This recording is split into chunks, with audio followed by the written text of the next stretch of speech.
Hello, friends. This is Deepak Gupta signing in again on this platform of collegeago.com. And today we will be discussing certain basic concepts of the term GST. So, basically, we will understand what is GST, its source, that is, what is VAT, and certain related items like we use the word cascading effect. So, we will try to understand what is cascading effect, what is multiple taxation, and the understanding of the words like this will make us actually understand what this concept of GST and VAT is and what are the benefits of this for our society. Why it is so crucial for the Indian economy to touch the iconic mark of 5 trillion.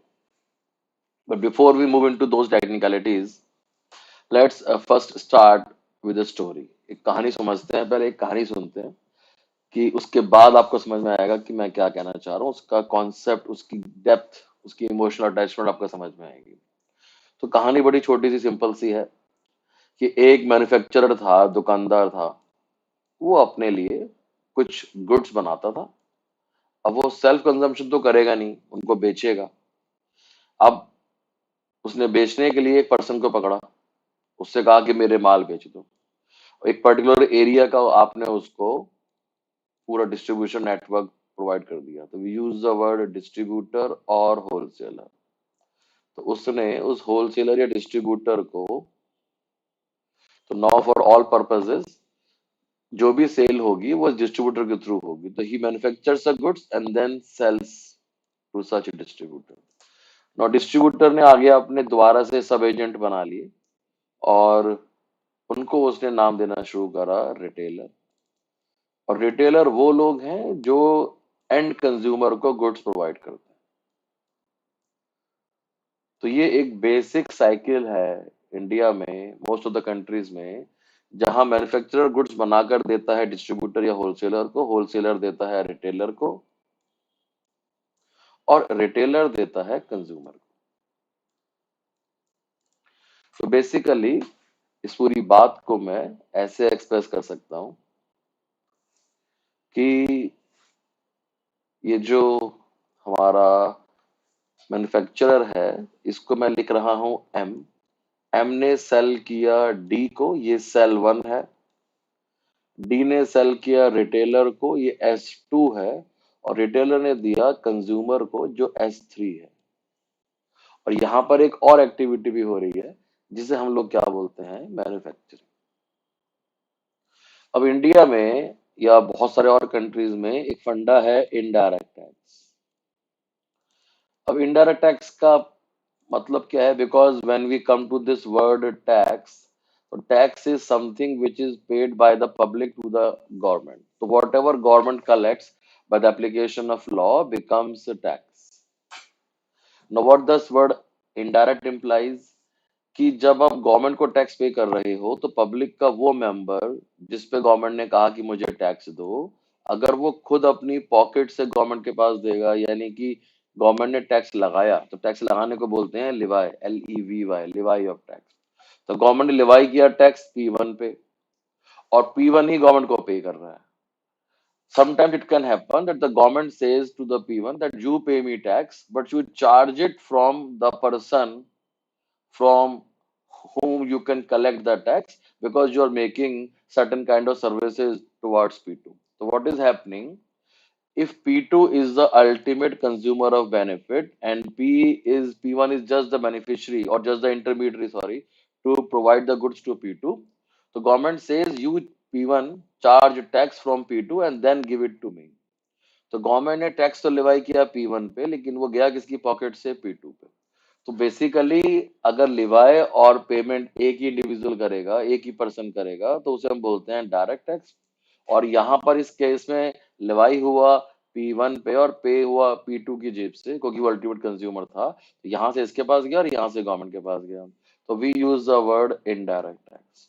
तो we in India had too many indirect taxes depending upon the activity on which it is implied or it is charged. For example, when we charge tax on the manufacturing, then we normally use the word excise tax or excise duty.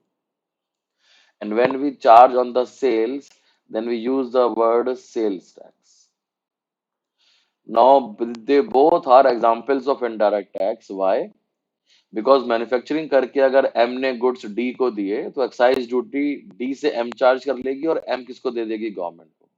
तो government के पास M ने excise duty दी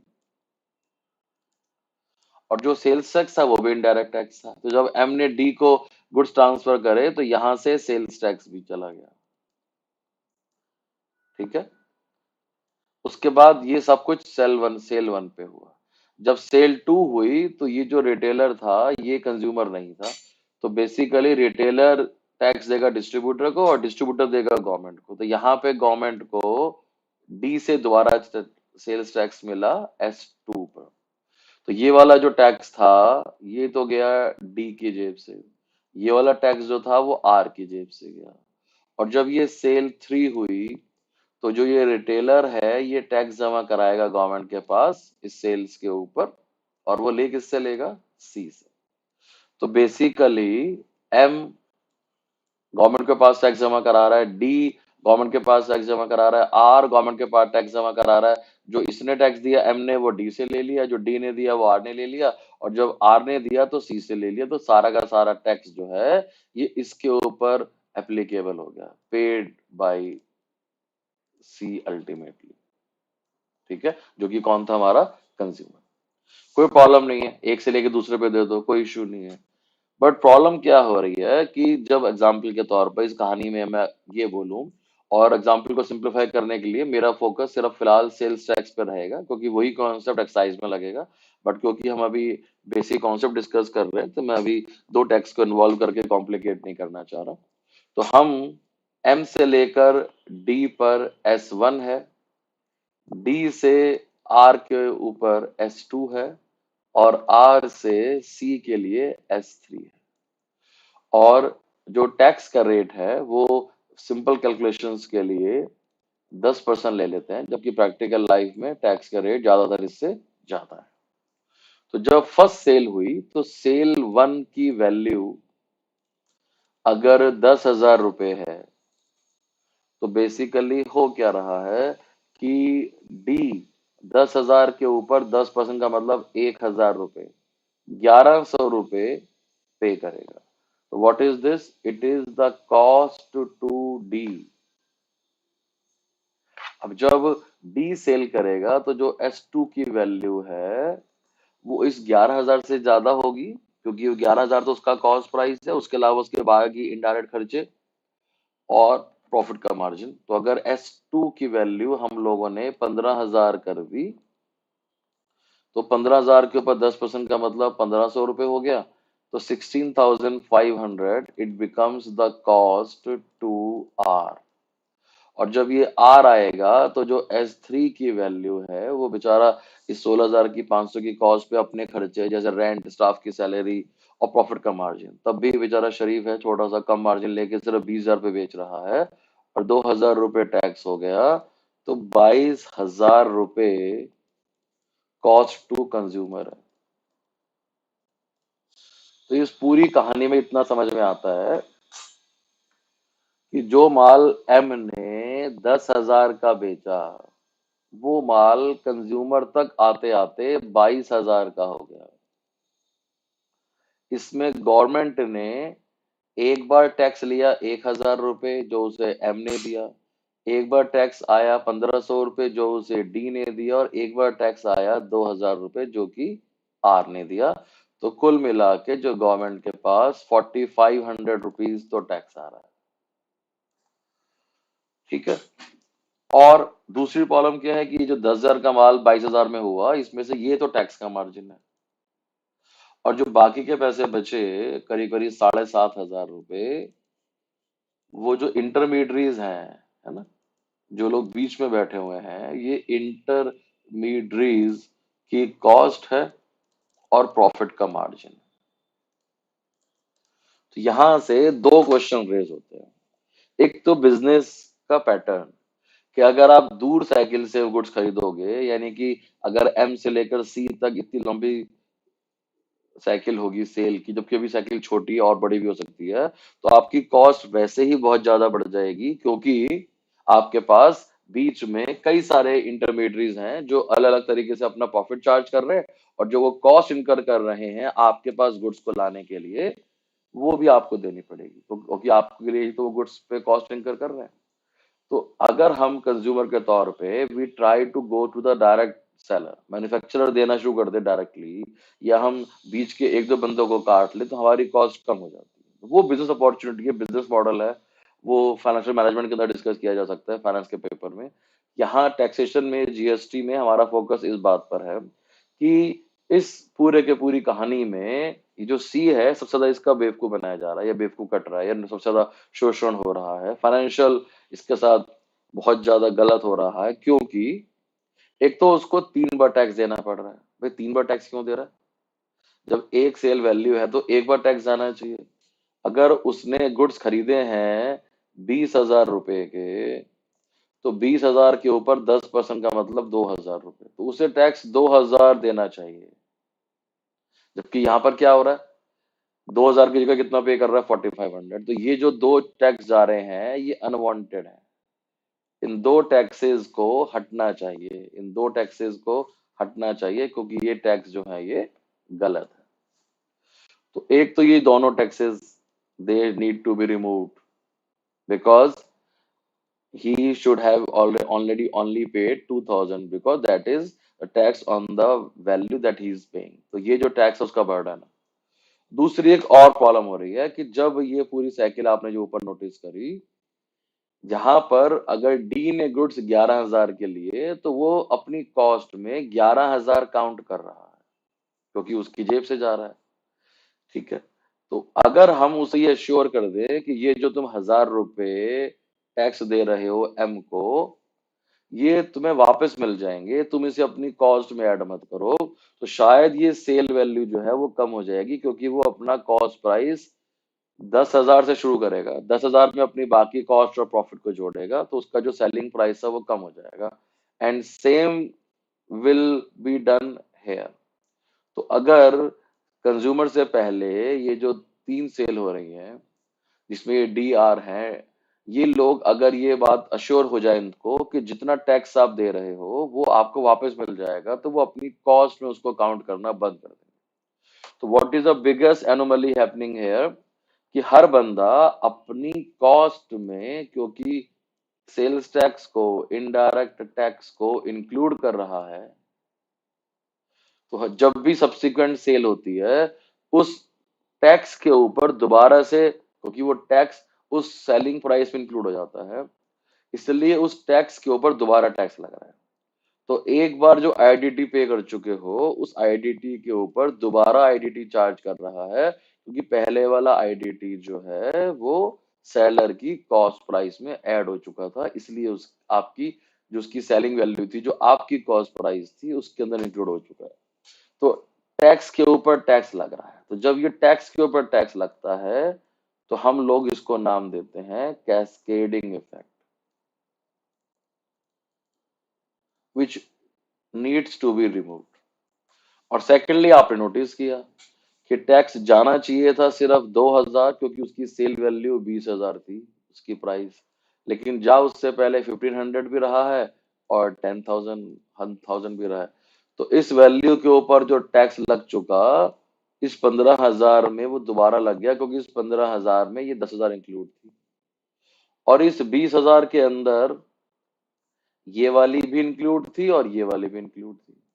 तो ultimately ये जो 10,000 वाली value है, इसके ऊपर 3 बार टैक्स लग गया। ये जो बाद के जो 5,000 वाली है एक्स्ट्रा जो हुई, इसके ऊपर 2 बार टैक्स लग गया। ये 5,000 कहाँ से आया, इन दोनों का डिफरेंस। और ये वाली जो 5,000 है, इसके ऊपर लगा 1 बार। तो एक ही आइटम के ऊपर एक ही सेल वैल्यू पर टैक्स एक बार लगना चाहिए, तो बार बार लग रहा है। तो ये जो हो रहा था, इसे हम लोगों ने नाम दिया मल्टीपल टैक्सेशन। तो इस कहानी के अंदर, ये कहानी फिक्टिशियस नहीं है। इंडिया में 1950 से पहले अंग्रेज थे, उन्होंने सिस्टम स्टार्ट किया बिकॉज उनका पर्पस था कि उनका खजाना भरना। और आप जब आजाद हुए तो आपके पास फोकस डेवलपमेंट पे था, इंडस्ट्रियलाइजेशन पे था, इकोनॉमी संकिंग थी, आपका फोकस उन्हीं पे रहा। आप इन टैक्स की कमियों को आइडेंटिफाई नहीं कर पाए। तो 1990 तक बेसिकली, जब तक कि आप एलपीजी में नहीं गए, एलपीजी मतलब लिबरलाइजेशन, प्राइवेटाइजेशन, ग्लोबलाइजेशन, जब तक आप इस रिजीम में नहीं आए, आप इंडिपेंडेंस के 40 साल तक भी अंग्रेजों की क्यून की तरह अपने इंडिया के पीएम्स को, गवर्नमेंट को इस तरह से टैक्स देते रहे। उसका बेनिफिट मिला नहीं मिला वो तो मुझे नहीं पता, लेकिन आपका बकरा कटता रहा। पब्लिक का, आपका और मेरा, हमें बार बार टैक्स देना पड़ रहा है। तो this multiple taxation and cascading effect, और भी कमियां थी लेकिन ये दोनों ज्यादा फोकस में है। छोटी डेमो क्लास में इतना ही डिस्कस ले पाऊंगा डिटेल में मैं। They were the biggest concerns, biggest looters कह सकता हूं मैं इनको, फॉर अ कॉमन मैन। और उस चक्कर में कॉमन मैन और इंटरमीडियरी जो डिस्ट्रीब्यूटर थे, रिटेलर थे, ये आपस में मिलकर टैक्स की चोरी करना शुरू कर देते थे, क्योंकि बिल काटना बंद कर देते थे। तो व्हाइट की जगह ब्लैक की सेल होनी शुरू हो गई, कंज्यूमर का टैक्स बच गया, और जो सेलर था उस पूरी साइकिल से हटने से उसकी फॉर्मेलिटीज बच गई, अकाउंटिंग की और टैक्सेबिलिटी के प्रोफेशनल खर्चे बच गए, और उसके अलावा उसकी इनकम टैक्स की चोरी भी हो गई। तो सेल टैक्स तो गया ही गया, इनडायरेक्ट टैक्स तो गया ही गया, इनकम टैक्स भी चला गया।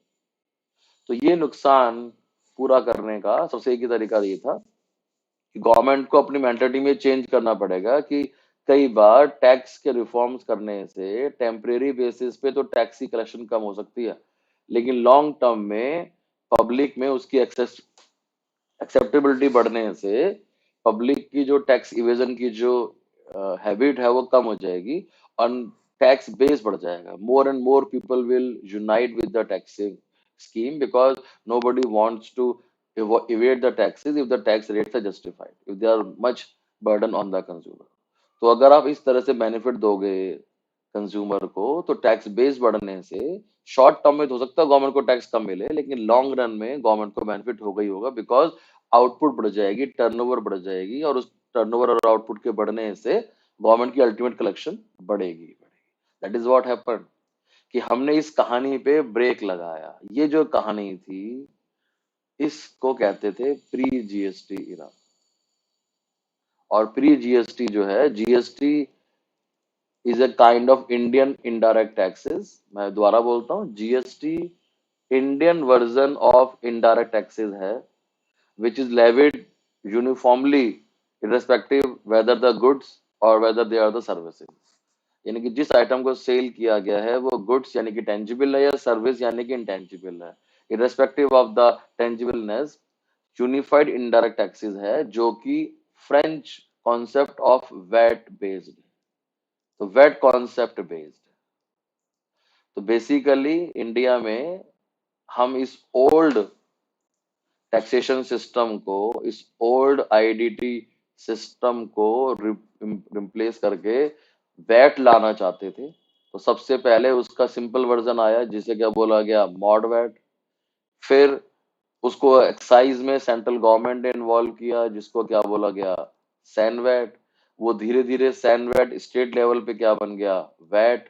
और वही वैट फ्यूचर में अब आकर यूनिफाइड बन गया जीएसटी। यानी कि साइकिल कैसे है कि पहले ये हरक्यूलियन टैक्सेशन सिस्टम था जो कि ओल्ड इनडायरेक्ट टैक्सेस था, जिसके अंदर मैन्युफैक्चरिंग पे एक्साइज थी, सेल्स के ऊपर सेल्स टैक्स था, मूवी टिकट्स वगैरह पे एंटरटेनमेंट टैक्स था, लग्जरी होटल्स पे, 5 स्टार होटल लग्जरी टैक्स था। इस तरह के there were so many indirect taxes. Now what we wanted, और एक और सबसे बड़ा बर्डन था कि कुछ टैक्सेस स्टेट लेवल के थे, कुछ टैक्सेस सेंट्रल लेवल के थे। सेंट्रल टैक्स रेट्स अलग होते थे, स्टेट लेवल के अंदर भी अलग अलग स्टेट्स में अलग अलग टैक्स के रेट्स होते थे। तो one of the third biggest problem was different tax rates, है ना। और एक और बड़ा डिफरेंट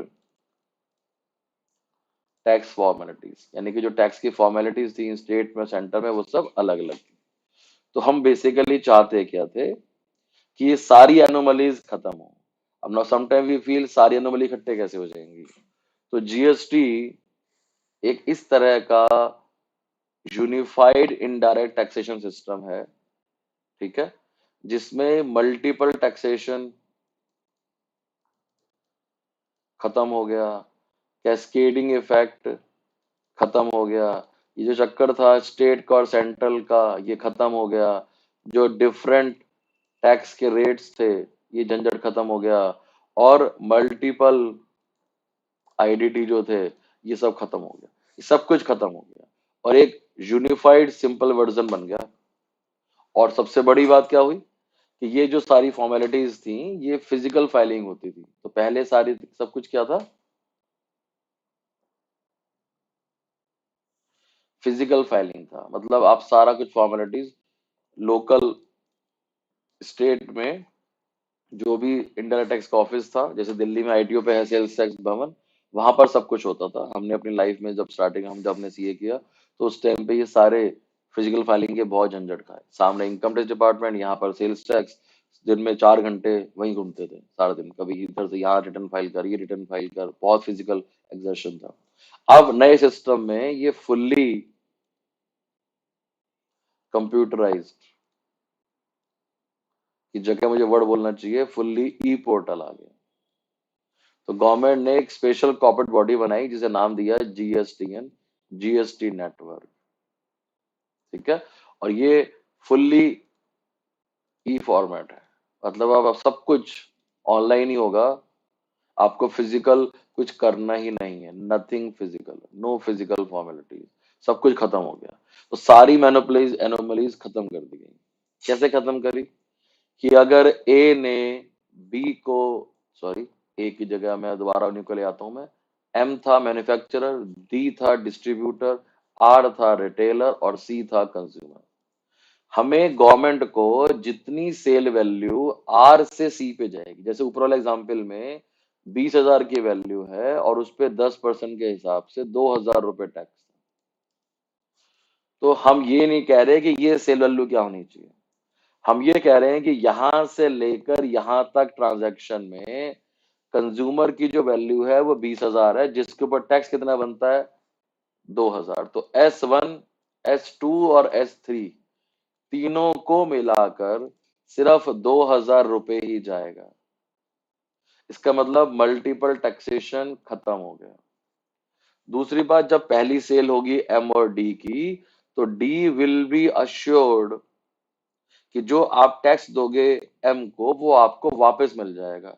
तो जब डी को एश्योरेंस दे दी कि वो टैक्स आपको वापस मिल जाएगा, हाँ, तो डी ने इस टैक्स पेड को अपनी कॉस्ट में बंद करना या कॉस्ट में ऐड करना बंद कर दिया।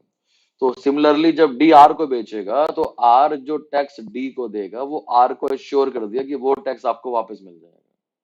यानी कि एम डी आर इन तीनों से कहा गया कि जो भी आप टैक्स गवर्नमेंट के पास जमा कराओगे वो आपकी कॉस्ट में ऐड करने की जरूरत नहीं है, क्योंकि अगर आप किसी भी तरह का कोई टैक्स पे करोगे फ्रेंड्स तो वो आपको वापस कर दिया जाएगा, और हम कंज्यूमर से सिर्फ 2,000 लेंगे, गवर्नमेंट सिर्फ 2,000 लेगी, और उसमें से अगर आपकी कोई अपनी लायबिलिटी पर्सनल जेब से गई है तो वो आपको रिम्बर्स कर दी जाएगी। तो उसके कारण से जो कैस्केडिंग इफेक्ट था वो भी खत्म हो गया। तो सिस्टम कैसे बनाया गया कि पहला माल 10,000 का बेचा तो S1 में 10,000 का गुड्स बेचा, तो 10,000 रुपए क्या बोले गए, वैल्यू एडेड। S2 में माल बेचा गया 15,000 का, लेकिन पहले 10 का खरीदा गया, तो वैल्यू कितनी ऐड हुई, सिर्फ 5,000। तो यहां पर 10,000 में 15,000 में से 10,000 माइनस करेंगे तो जो 5,000 है वो वैल्यू एडेड है, वो वैल्यू एडेड है, ठीक है जी। और जब S3 हुई तो 20,000 का माल बेचा गया, जो लिया कितने में गया था, 15 में, तो यहाँ वैल्यू जो एडेड है वो सिर्फ 5,000 हुई। तो सिर्फ 5,000 क्या बनी, वैल्यू एडेड। तो गवर्नमेंट ने कहा कि S1 की वैल्यू एडेड 10,000 है, जिसके ऊपर टैक्स कितना बनता है, 10%, यानी कि 1,000। S2 की सेल वैल्यू 5,000 है, टैक्स बना 10% के हिसाब से 500 रुपए। और यहाँ वैल्यू एडिड 10% के हिसाब से 5,000 पे बनी 500 रुपए। तो गवर्नमेंट ने कहा, जैसे कि मैंने ऊपर कहा था, 2,000 ही दो, बट मुझे 1,000 रुपए तो देगा M, क्योंकि उसने माल भेजा किसको, D को, तो D से लेकर M को दे देगा। 500 रुपए मुझे दे D, क्योंकि जब वो माल बेचेगा R को तो R से लेगा 1,500, अपने 1,000 जो उसने पहले दिए थे अपने पास रख लेगा और 500 मुझे दे देगा। तो M की जेब से कोई टैक्स नहीं गया, 1,000 रुपए D से लेके गवर्नमेंट के पास चले गए। तो M ने अपनी कॉस्ट में कोई टैक्स नहीं जोड़ा, M ने अपनी कॉस्ट में कोई टैक्स नहीं जोड़ा। जब D ने M को 1,000 रुपए दिए तो उससे एश्योर किया गया था कि 1,000 रुपए कॉस्ट में मत जोड़ना। उसका बेनिफिट कैसे मिला कि जब D ने माल बेचा 15,000 रुपए का, तो उसने R से चार्ज करे 1,500 रुपए, 1,500 में से 1,000 अपने पास रख के 500 गवर्नमेंट को दे दिए, तो D की जेब से कुछ नहीं गया। अब यहाँ R की जेब से 1,500 रुपए गए हुए थे जो उसने D को दिए। जब उसने 20,000 का माल कंज्यूमर को बेचा, उससे 2,000 रुपए लिए और 2,000 में से 1,500 अपने पास रखकर 500 गवर्नमेंट को दे दिए। यानी कि इस पूरी साइकिल में MDRC और यहां बैठी है गवर्नमेंट। तो हुआ क्या फ्रेंड्स, सारा कमी खत्म कर दी गई। इस वैल्यू पे 10,000 में 1,000, ये 1,000 रुपए D ने M को दिए, M ने गवर्नमेंट के पास 1,000 रुपए दे दिए। इसकी जो कॉस्ट है वो निल है, इसकी IDT की जो कॉस्ट है वो निल है। जब D ने माल R को बेचा 15,000 रुपए का, तो 1,500 रुपए टैक्स चार्ज किया। तो R ने D को 1,500 रुपए दिए, उस 1,500 में से D ने 1,000 अपने पास रख के ये 500 रुपए गवर्नमेंट के पास जमा करा दिए। और जब R ने माल C को बेचा 20,000 रुपए का और 10% के हिसाब से 2,000 रुपए लिए, तो 2,000 में से अपने 1,500 रख लिए और कितने दिए गवर्नमेंट को, 2,000। तो इसकी कॉस्ट कुछ नहीं हुई, मल्टीपल टैक्सेशन खत्म, कैस्केडिंग खत्म। इसकी टैक्स की कॉस्ट कुछ नहीं, मल्टीपल टैक्सेशन खत्म, कैस्केडिंग खत्म। इसकी टैक्स की कॉस्ट कुछ नहीं, मल्टीपल टैक्सेशन खत्म, कैस्केडिंग खत्म। इसने पूरे 2,000 रुपए दिए, जो इसकी कॉस्ट में पहले 4,500 रुपए पड़ रहे थे, अब सिर्फ 2,000 है। और इसका इफेक्ट फ्यूचर में इस सेलिंग प्राइस के कम होने पर शुरू हो जाएगा। और गवर्नमेंट को कितने मिले, 2,000, सॉरी यहाँ पर कितने गए, 500। तो 500 तो बेसिकली गवर्नमेंट को कुल मिला के टोटल 2,000 रुपए ही मिले, 2,000 कंज्यूमर ने दिए। तो गवर्नमेंट का टैक्स पहले 4,500 से कम होकर 2,000 रह गया, लेकिन गवर्नमेंट को लगता है कि अब ये बीच की साइकिल टूटेगी नहीं, कोई भी ब्लैक की सेल नहीं कर पाएगा। कंज्यूमर खुश, 4,500 की जगह मुझे 2,000 देना पड़ा, तो अल्टीमेट बेनिफिट कंज्यूमर का है। जो टैक्स पहले 4,500 था वो सिर्फ 2,000 रह गया। ठीक है, गवर्नमेंट का टैक्स कम हुआ फॉर द टाइम बिंग, लेकिन फ्यूचर में जब बीच के सारे इंटरमीडिएटरीज ब्लैक में ट्रांजेक्शन्स नहीं कर पाएंगे, तो गवर्नमेंट की टोटल रेवेन्यू बढ़ जाएगी, क्योंकि टैक्स बेस बढ़ जाएगा। मतलब टोटल सेल्स की क्वांटम बढ़ने से परसेंटेज सेम है, तो क्वांटम बढ़ने से टैक्स की कलेक्शन खुद ब खुद बढ़ गई। That is what is happening. India में पहली बार मंथली टैक्स की कलेक्शन 1 लाख करोड़ से ऊपर चल रही है पिछले कई टाइम से। और कैस्केडिंग खत्म, मल्टीपल टैक्सेशन खत्म, और पूरे कंट्री में ई पोर्टल हो गया। और गवर्नमेंट ने क्या कहा कि एक ही विंडो बनेगी पूरे कंट्री में, सिंपल और सिंगुलर, एक जैसे टैक्स के रेट्स हैं। तो GST नेटवर्क में क्या कहा गया कि सिर्फ सेल को आइडेंटिफाई किया जाता है कि सेल इंट्रा स्टेट है, मतलब एक ही स्टेट के अंदर है, या दो स्टेट्स इन्वॉल्व है।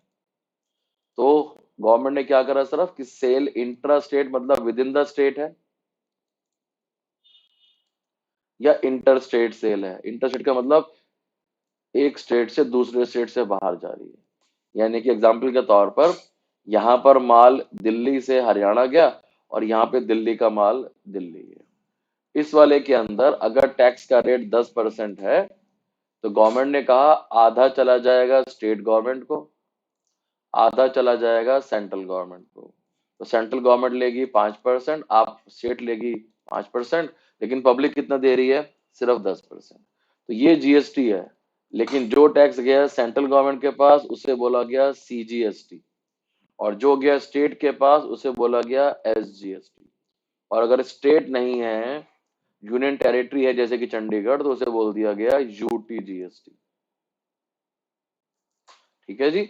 और अगर इंटर स्टेट सेल है तो टैक्स के परसेंटेज तो वही है जीएसटी, लेकिन अब ये सारा का सारा टैक्स सेंट्रल गवर्नमेंट लेगी, क्योंकि किस स्टेट गवर्नमेंट को देना है ये डिसीजन गवर्नमेंट खुद करेगी अपने पास। और इसका नाम रख दिया इंटीग्रेटेड जीएसटी, आईजीएसटी। तो इस नए पैटर्न में पूरे कंट्री में एक जैसे टैक्स के रेट्स हैं, एक टैक्स पेमेंट की विंडो है। आप परसेंटेज जो आपको दिख ही रही है, अगर आपसे कहा गया जीएसटी 12% है, सबको 12 ही देना है। वो 12 का 12 अगर इंटर स्टेट सेल है तो वो पूरा का पूरा जीएसटी कौन सा बन जाएगा? आईजीएसटी। और अगर वो within the state sale है तो उसका आधा सेंट्रल गवर्नमेंट ले लेगी और आधा स्टेट गवर्नमेंट ले लेगी, या फिर यूनियन टेरिटरी ले लेगी। तो अब आज के डेट में जीएसटी का जो कॉन्सेप्ट है उसके अकॉर्डिंग पूरे कंट्री में चार टैक्सेस हैं। लेकिन ये चार टैक्सेस जीएसटी नेटवर्क पे इंपॉर्टेंट है, टैक्स डिपॉजिट के लिए इंपॉर्टेंट है। कंज्यूमर पे बर्डन जो है वो जीएसटी का वही रहेगा जो रेट पहले फिक्स कर दिया गया। And that is how this whole process was simplified with the benefits of all the intermediaries and the consumer, and in all total government को स्टार्टिंग में कुछ टाइम के लॉस हो रहा है, लेकिन फ्यूचर में ये जो गवर्नमेंट के जो लॉसेस हैं they are covered, more than covered. इस जीएसटीएन को 2017 में पूरे कंट्री में अंडर मोदी गवर्नमेंट अप्लाई किया गया। उस समय लोगों ने कहा कि इससे नुकसान होगा, टैक्सी कलेक्शन कम हो जाएगी। एक दो साल तक, मैंने अभी बोला पहले ही कि एक दो साल तक टैक्सी कलेक्शन कम रहेगी, क्योंकि सारे के सारे लोगों को जो पहले ब्लैक में काम कर रहे थे, अगर उन्होंने बिजनेस में रहना है तो उन्हें व्हाइट में आना पड़ेगा। तो जब तक वो लोग सिस्टम में आए तब तक टैक्स कलेक्शन एक दो साल कम रही। उसके अलावा फिर लॉकडाउन चला गया बिकॉज ऑफ कोरोना, और उसके बाद से इकोनॉमी के अंदर जो जीएसटी की कलेक्शन है वो ऑन द राइज है। It is always rising, on the rise है। ठीक है, it is on a rise. ठीक है। So we have to just summarise it in a way कि जीएसटी वैट बेस्ड है, ये समरी है लास्ट की। और वैट में क्या हो रहा है कि अगर मैं ऊपर वाले एग्जाम्पल में से कोई एक एग्जाम्पल ले लूं, फॉर एग्जाम्पल मैं यहाँ पर आर ले लेता हूँ, रिटेलर। आर के लिए कंज्यूमर की जो वैल्यू है 20,000, ये आउटपुट है। और जो उसके ऊपर टैक्स था 2,000 रुपए, ये आउटपुट टैक्स है। और ये जो आर था इसको डी से माल मिला 15,000 का, इसे क्या बोला गया? इनपुट। और इनपुट के ऊपर जो टैक्स लगा 1,500 रुपए, वो इनपुट टैक्स है। तो व्हेन आर पेज जीएसटी यानी कि वैट टू गवर्नमेंट, तो फॉर्मूला क्या है? आउटपुट टैक्स, क्योंकि वो 500 रुपए पे कर रहा है। तो output tax minus input tax, मैंने ऊपर देखो ऐसे ही समझाया है, output tax minus input tax, यानी कि 2,000 माइनस 1,500, और ये 1,500 रुपये, सॉरी 500 रुपये, ये मेरा नेट वैट पेबल हो गया। इसलिए हम कहते हैं कि जो जीएसटी है, जो कि वैट है basically, it is equal to output tax, that is tax on your sales, minus input tax, जो आपकी लाइबिलिटी में से माइनस कर दिया गया, इसलिए इसको क्या बोल दिया गया? क्रेडिट। तो हम क्या बोलते हैं? ITC, input tax credit. तो this is the tax on your purchase जो माइनस कर दिया गया। और अगर जो डिफरेंस है वो पे करना है, और अगर समहाउ ये आईटीसी ज्यादा है, तो ये टैक्स पेबल की जगह रिफंडेबल भी आ सकता है। और इन सब चीजों के बारे में डिस्कशन फ्यूचर के प्लेटफॉर्म्स पे करेंगे। At this moment this looks to be sufficient to just acquaint you what GST is all about. And thank you very much for the joining. This is Deepak Gupta signing off on this platform of polyzoco.com. Thank you very much.